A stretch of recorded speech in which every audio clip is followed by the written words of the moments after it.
હજુ પણ 12 કલાક રાજ્યમાં વરસાદના એંધાણ વ્યક્ત કરવામાં આવ્યા છે। હવામાન વિભાગે કમોસમી વરસાદની આગાહી વ્યક્ત કરી છે। સામાન્યથી મધ્યમ વરસાદ વરસી શકે છે તો સૌરાષ્ટ્ર સહિત મધ્ય ગુજરાતમાં વરસાદનું અનુમાન છે। વીજળીના કડાકા સાથે વરસાદ વરસી શકે છે।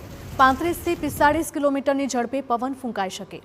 વેસ્ટર્ન ડિસ્ટર્બન્સ અને સાયક્લોનિક સર્ક્યુલેશનના કારણે વરસાદ ખાબકી શકે।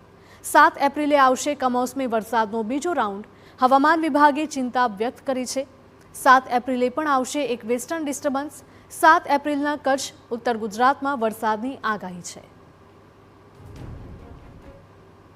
एक WD और आ रहा है पश्चिमी विक्षोभ 7 तारीख से 7 अप्रैल से, उसका भी हल्का सा प्रभाव लग रहा है कि नॉर्थ गुजरात रीजन पे और कच्छ में रहेगा।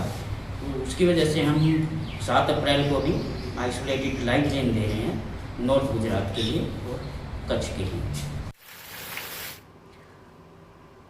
તો સામાન્યથી મધ્યમ વરસાદ વરસી શકે છે। હજુ પણ આગામી દિવસમાં વરસાદની આગાહી હવામાન વિભાગ દ્વારા આપવામાં આવે છે। 7 એપ્રિલે પણ વધુ એક વરસાદી માહોલ સર્જાય તેવી આગાહી વ્યક્ત કરાઈ છે।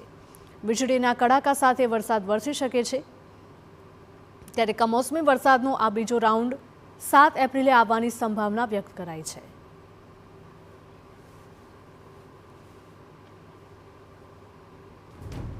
On May 9th, be part of history.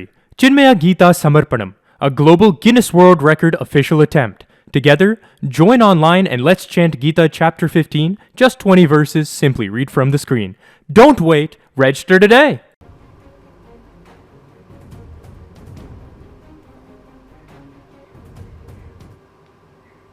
અને હવે તમને ગ્રાફિક્સના માધ્યમથી સમજાવીશ કે કયા વિસ્તારમાં વરસાદી માહોલ જોવા મળી રહ્યો છે અને આગામી સમયમાં કયા વિસ્તારમાં વરસાદ ખાબકી શકે।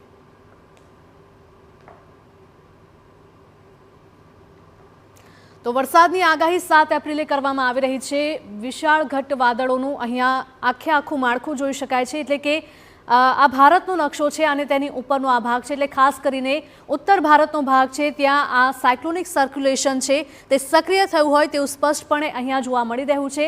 અને આ સાયક્લોનિક સર્ક્યુલેશનની અસર માત્ર ઉત્તર ભારતમાં જ નહીં પરંતુ ભારતના અનેક એવા રાજ્યો છે કે જે આની અસર વર્તાઈ શકે છે। ખાસ કરીને આપણે ગુજરાતની જ વાત કરીએ તો ગુજરાતમાં પણ સાયક્લોનિક સર્ક્યુલેશનની અસર જોવા મળી શકે છે અને હજુ પણ વરસાદનો બીજો રાઉન્ડ આવવાની શક્યતાઓ વ્યક્ત કરવામાં આવે છે। એટલે કે 7મી તારીખે 7મી એપ્રિલે કમોસમી વરસાદનો બીજો રાઉન્ડ આવી શકે તેવી પૂરેપૂરી આગાહી છે અને સાથે જ ભારે પવન પણ ફૂંકાશે તેવી આગાહી હવામાન વિભાગ દ્વારા આપવામાં આવી છે।